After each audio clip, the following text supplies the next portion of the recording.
今回は中学校の登山で38人が吹雪の中で大量遭難、パニックに陥る生徒たち、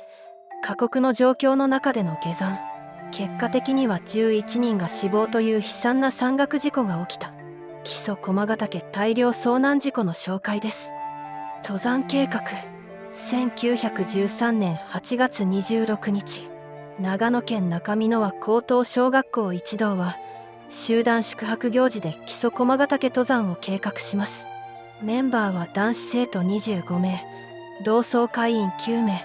引率者は校長と教員2名の計37名です。高等小学校とは現在でいう中学校のことで、中学2年生の生徒たち。校長は40代で登山経験が豊富な方でした。1910年に校長が就任。教育の一環として翌1911年から登山が行われていました。数日前から何度も最新の気象状況を確認し、計画は入念に練られていました。ただ予算によりこの年はガイドを雇うことができませんでした。計画では午前5時学校を出発、内の茅から行者岩へ行き、将棋頭経て小渓池中岳の稜線を通って木曽駒ヶ岳に登頂。山頂にある稲小屋で一泊し、翌27日午後下山の予定です。1913年8月26日、1日目。計画では5時出発予定でしたが、少し遅れ5時40分頃に学校出発。10時40分頃、内の茅に到着します。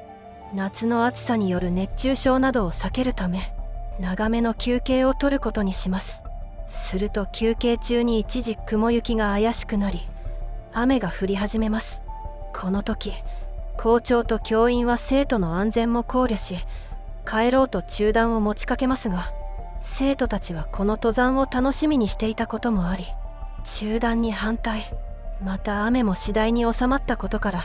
そのまま登山が再開されます。実はこの時、当時の天気予報の観測技術ではわからなかったのですが、台風が猛烈なスピードでこの時間に東日本を通過中でした。そんなことは誰も知る由もない一行は順調に進み、16時頃、標高2730メートル、将棋頭へ到着。この頃から濃霧が出始めます。ここまでで出発から約11時間歩いてきた疲労とともに、雨風による寒さにやられて疲弊した生徒たちも出てきます。しかし、すでに戻るのは難しいところまで来てしまっていたため、彼らは必死に前に進み、山越えを目指します。そしてようやく18時頃、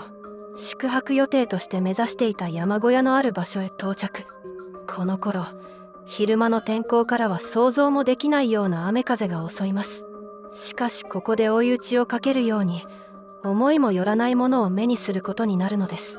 山小屋があると思っていたその場所に、壊れかけた石垣と残った数十本の角材、山小屋の基礎だけ、山小屋がありませんでした。小屋の状態が悪いという情報は、教員たちも把握はしていましたが、想像をはるかに超えた悪い状態だったのです。それでも彼らにはここで夜を過ごす以外選択肢はありません。直ちに残っていた角材や周辺に落ちていた木材などをかき集め、着ていた当時の天城ご座などをかけてなんとか屋根を完成させます。しかしますます雨風は悪化。瞬く間に屋根は飛ばされてしまったのです。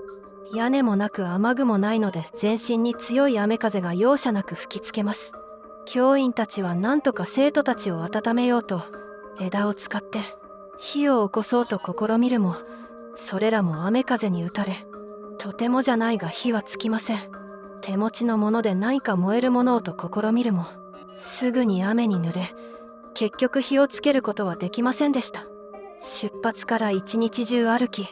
そもそも体力を消耗していること、屋根を作るために雨具も飛ばされ体温を維持できる防寒着がない、台風による鳴り止まない雨風で体が濡れて体力が奪われている状態、眠ることさえ許されない最悪な夜を迎えました。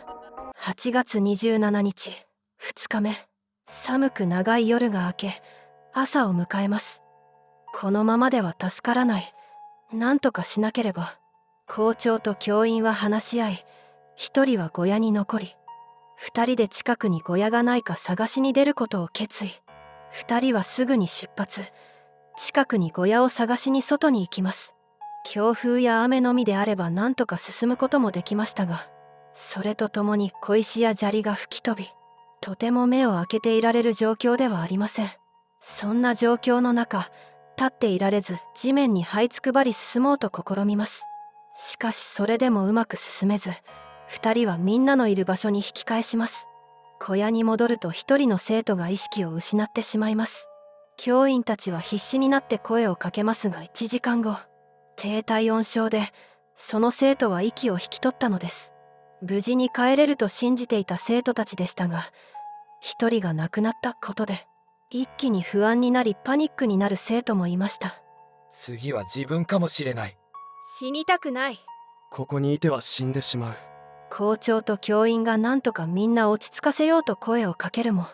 パニックになった一部の生徒たちは教員の声を無視し、小屋から出て行ってしまいます。それを見ていた者も思わず小屋を飛び出します。さらに生徒の2人が意識不明の状態に陥り、校長は亡くなった生徒を置いて残りの全員で下山することを決意。教員のうちの1人は体力が残っている生徒を先導。下山中、パニックになって小屋を飛び出した生徒たちと何とか合流することができました。校長と教員の1人は意識不明の生徒を背負いながらも、意識が朦朧となりつつある他の生徒たちを必死にサポートしながら下山を続けます。道中、倒れている生徒たちを見つけた校長は、一人の同窓会員に先頭の教員へ伝言を頼みます。そして恋が池付近まで到着したところで、さらに寒気と雨風が強まります。すると、ここで次の悲劇が起こります。校長に背負われていた生徒が息を引き取ったのです。急いで下山し、危険を乗り越えた約20名の生徒が、午後13時頃、ようやくうちの茅にたどり着き、村人たちの救護を受けたのです。遭難の救報を受けたうちの茅と周辺の村では、すぐに救助隊が組織され、救助活動を開始。将棋頭付近で倒れていた校長が発見されました。校長が背負っていた生徒も近くで発見。救援隊に声をかけられた校長は、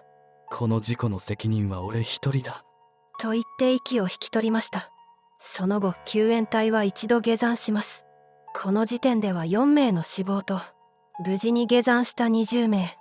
行方不明者は13名との確認が取られています。8月28日、3日目、生徒たちが遭難したということは、すぐにその家族に伝えられます。そして警察、行政、消防らだけでなく、学校関係者、府警なども加わり、懸命な救助活動の結果、生存者と遺体が発見されました。13名の行方不明のうち6名が何とか意識のある状態で見つかり、惜しくも6名は亡くなっていることが確認され、行方不明者は1人になりました。その後も8月31日まで大規模な捜索が行われ、9月30日までは県特選隊による捜索が行われましたが、ついに行方不明者の1人を見つけることはできませんでした。生徒の遺族が校長先生の遺族に宛てた手紙には、先生に対するお悔やみの言葉、お礼の言葉も数多くありました。しかし、もちろんそれだけではありません。大事な子供を失った親の気持ちには、深い悲しみや怒りの思いがありました。途中で登山を中断していたらと思わずにはいられなかったのです。責任者である校長への批判の声は、聞くに耐え難いものがありました。1925年7月25日、遭難者の13回忌に先立ち、中美濃和高等小学校の2年生50名が慰霊登山を行います。翌26日には慰霊目的も兼ねた第1回駒ヶ岳登山マラソンが開催され、113名の選手が参加。そしてこの日くしくも月は違いますが、同じ26日に白骨遺体が発見されるのです。駒ヶ岳マラソンを見に来ていた観客の一人が動物が飛び出してきたので、捕まえようと入ったところ人骨を見つけます。そして遺骨とともにあった着物の切れ端や手ぬぐいなどから、最後の行方不明者の一人だと判明したのです。その手拭いは山のために生徒の姉が新しく持たせたものでした。学校記念日の県立1925年は遭難事件の13回忌。この年、犠牲者の同級生たちは13回忌の法要を営むとともに学校に避難記念碑を建立し、8月27日に除幕式を行いました。思いを後世に、1976年には作家の新田次郎氏が事件を題材にした小説を発表。生きることを、愛することの意味を問いかけました。